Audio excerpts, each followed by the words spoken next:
Hello everybody and welcome back to another video on the channel. Today we're going to be going over my round 4 tips and predictions. But before we do that, I just want to give a quick little update on the channel. So over the next 4 or 5 weeks I'm going to be on holidays and I won't be able to record new videos. So there's going to be no more tipping or fantasy review videos for 4 or 5 weeks. That's not to say that there won't be any videos at all.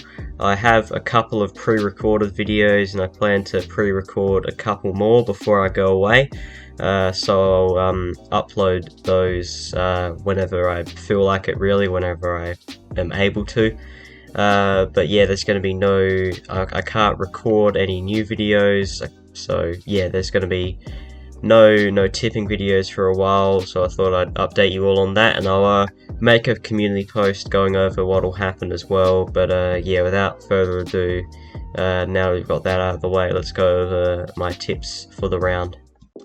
Alrighty, so quickly going over my round 3 tips. 4 out of 9 again. That's the 3rd week in a row. I just can't seem to break that barrier. But you know what?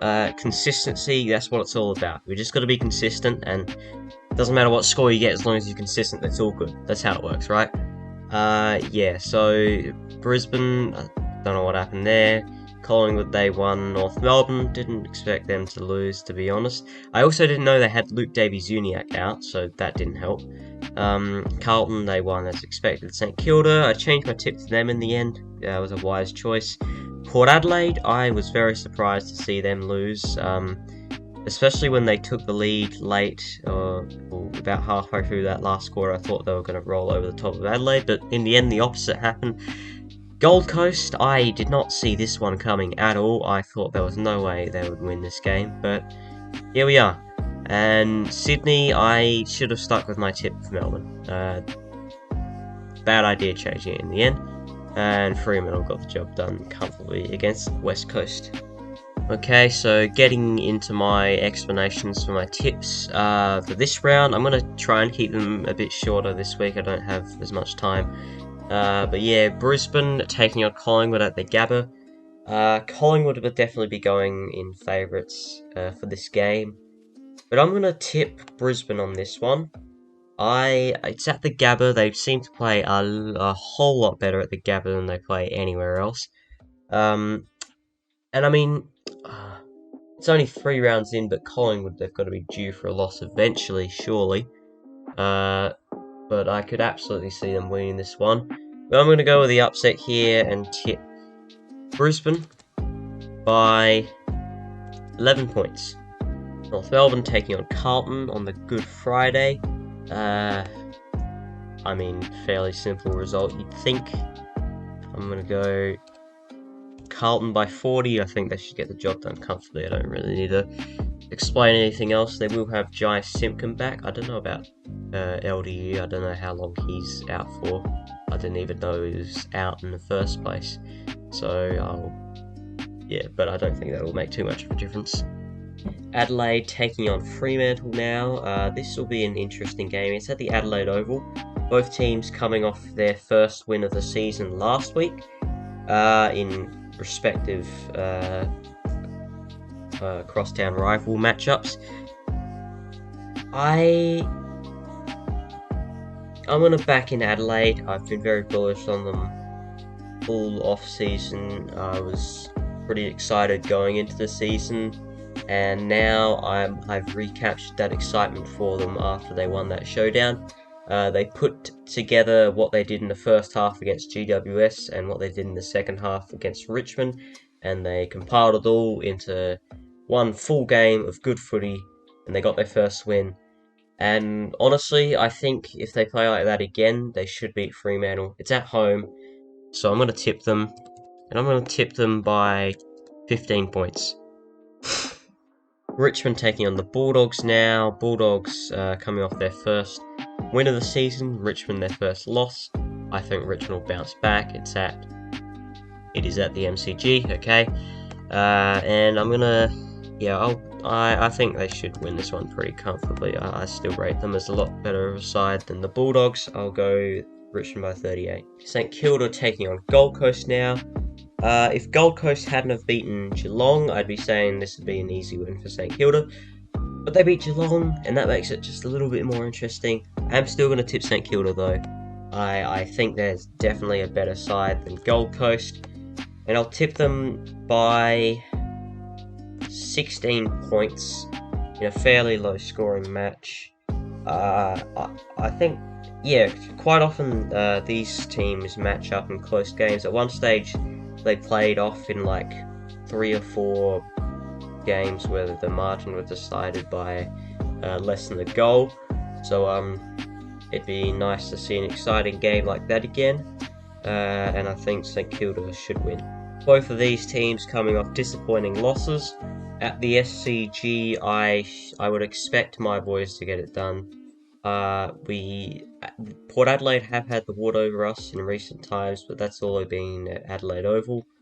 The SCG, last time we played them there was like 2016 or something, and we belted them by 67 points. Obviously, a lot different.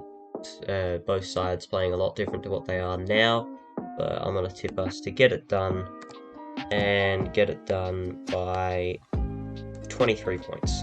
Essendon taking on GWS now. I think Essendon should probably get the win because it's at home. I'd consider tipping GWS if it was not in Melbourne, but I'm going to go with Essendon to bounce back and win this one by 18 points. Final Sunday game of the round. West Coast, their injury list is starting to look pretty long. They had copped like 5 injuries in that last match. Had no bench at one stage. Yeah, and some of them were pretty important players too, like McGovern, Shuey, Cripps. Yeah, so I think Melbourne, they showed that they are. I think they're still the best team in the competition. I had them to win the flag, and after that performance against Sydney, I think that reconfirmed that they are still a force to be reckoned with, and I'm going to tip them to win this one by 61 points. Final game of the round now, Easter Monday, Geelong taking on Hawthorn. Did not expect this, but Geelong are going into this match 0-3. Hawthorn picked up their first win, so they got off the bottom of the ladder. And when's the last time an Easter Monday match was 17th versus 18th? I just realised that. I'm going to have to look through the archives for that one, but yeah, this is a very interesting matchup for very different reasons than what I would have expected. Geelong, surely they get their first win. Yeah, I'm gonna tip them to get their first win, and they'll get it in emphatic fashion. That's it. That's how you say that. By 57 points. Get their season underway. And with that is the round done. So St Kilda still on top. The only truly undefeated team I have. Carlton, they did draw 1 game and they haven't lost any yet, but St Kilda the only truly undefeated team. And Hawthorn back on the bottom of the ladder. Geelong in the middle range there. That's a little bit more where you'd expect them to be at this time of the year. I mean, most people would have tipped them to be up around the top 4, you'd think. Adelaide into the top 8. We got Sydney, the only non-Victorian team in the top 4. Collingwood move out of the top 4. Yeah, North Melbourne out of the top 8 with their second loss in a row. Brisbane still hanging outside the top 8, and that's pretty much everything that needs to be covered. I hope you did enjoy this video, and I'll see you all in the next one. Bye.